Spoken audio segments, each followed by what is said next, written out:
حضرت شیخ بایزید رحمۃ اللہ تعالی علیہ لکھا ہے کہ حضرت نے اپنے مریدوں کے ساتھ نماز پڑھنے جا رہے تھے تو گلی تنگ تھی تو اس جانب سے کتا بھی آ گیا. تو ظاہر اگر تلقین آئی غیب سے کوئی دل میں خیال تو آیا ہوگا نا, تو حضرت نے اپنے کپڑوں کو بڑا سمیٹا اور سائڈ پہ ہو گئے کہ کتا گزر جائے کہیں میرے کپڑوں سے لگ ہی نہ جائے یہ. تو پھر یہ تلقین آئی غیب سے, وہ جو کتا ہے نا وہ بول اٹھا, عرض کرتا ہے بایزید کیوں مجھ سے اتنی نفرت کر رہے ہو؟ آپ نے فرمایا تو نجس ہے, میں نماز پڑھنے جا رہا ہوں, میرے کپڑے خراب کر دے گا, میں تو اس لیے پیچھے ہٹا ہوں. تو کتا آگے سے کہتا ہے حضرت اگر میں گیلا ہوں تو پھر نجس ہوں, پھر ناپاک ہوں, اگر خشک ہوں تو پھر تو میں ناپاک ہی نہیں, اگر آپ کے کپڑوں سے لگ بھی گیا تو کچھ نہیں ہوگا, اگر گیلا ہوں تو لگ گیا تو پھر آپ کے کپڑے ناپاک کروں گا. لیکن پھر بھی میری ناپاکی ایسی ناپاکی ہے کہ 3 بار کا جو پانی ہے وہ اس ناپاکی کو دور کر دے گا. اگر آپ کے کپڑوں سے لگ گیا نا 3 بار, اگر آپ اپنے کپڑوں کو پانی سے دھوئیں گے تو کپڑے پاک ہو جائیں گے. لیکن بایزید کبھی تو نے اپنی ناپاکی پہ غور کیا؟ میری ناپاکی تو وہ ہے جس کو 3 پانی دور کر دیتے ہیں, لیکن تیری ناپاکی تو وہ ہے جس کو 7 سمندروں کا پانی بھی نہیں دھو سکتا. جا کے پہلے اپنی ناپاکی دور کر. ہاں حضرت یہ اندر کی ناپاکی.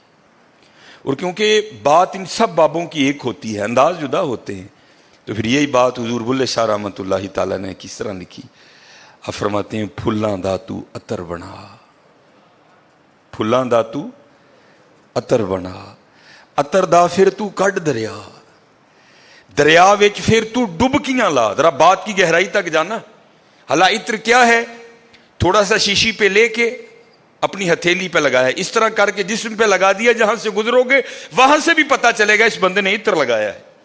اگر تھوڑی امپورٹڈ شیشی ہے تھوڑا سا خود پہ سپرے کر لو, جہاں سے گزرو گے وہاں سے بھی پتا چلے گا کہ اس نے عطر لگایا. عطر تو اتنا سا بھی ہو تو وہ بو کو دور کر دیتا ہے, ختم کر دیتا ہے وہ. لیکن کتنا گہرا مصرع ہے, پھلاں دا تو عطر بنا, عطر دا پھر تو کڈ دریا.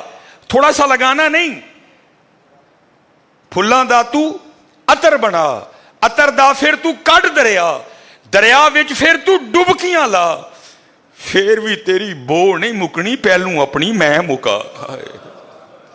پہلو اپنی میں مکا.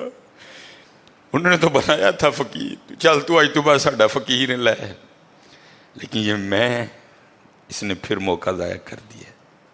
میں حضرت پھلاں دا تو عطر بنا, عطر دا پھر تو کڈ دریا, دریا وچ پھر تو ڈبکیاں لا, پھر بھی تیری بو نہیں مکنی, پہلو اپنی میں مکا.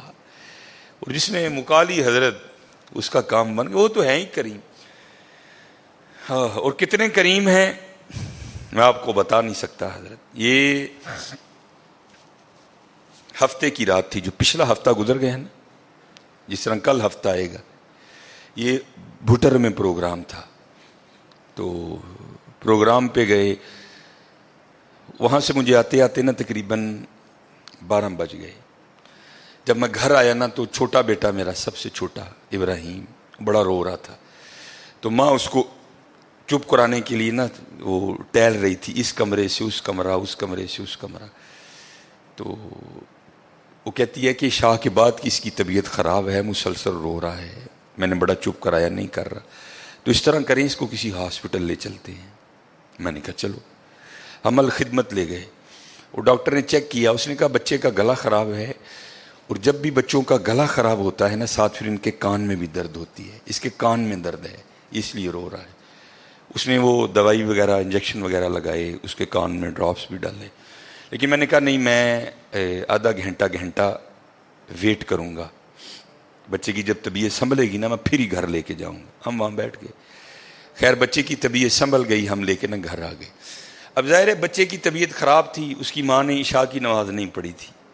میں نے فرض اور سنتیں پڑھ لی تھی, وتر اور نوافل میں نے بھی نہیں پڑھے تھے.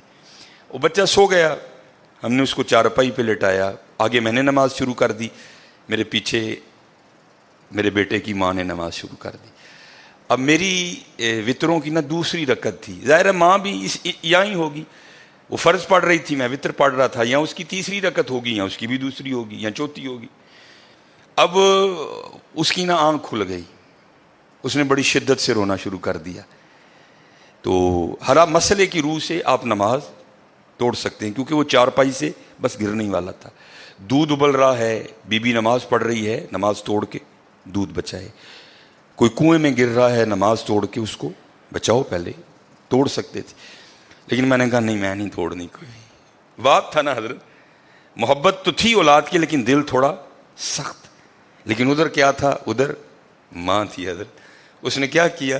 اس نے نماز توڑ کے نا بچے کو جا کے چارپائی سے اٹھا کے سینے سے لگا لیا. اب میں نے وطروں کی تیسری رکعت پڑھی تو میں مصلی پہ بیٹھ کے نا میں رو پڑا. ہائے،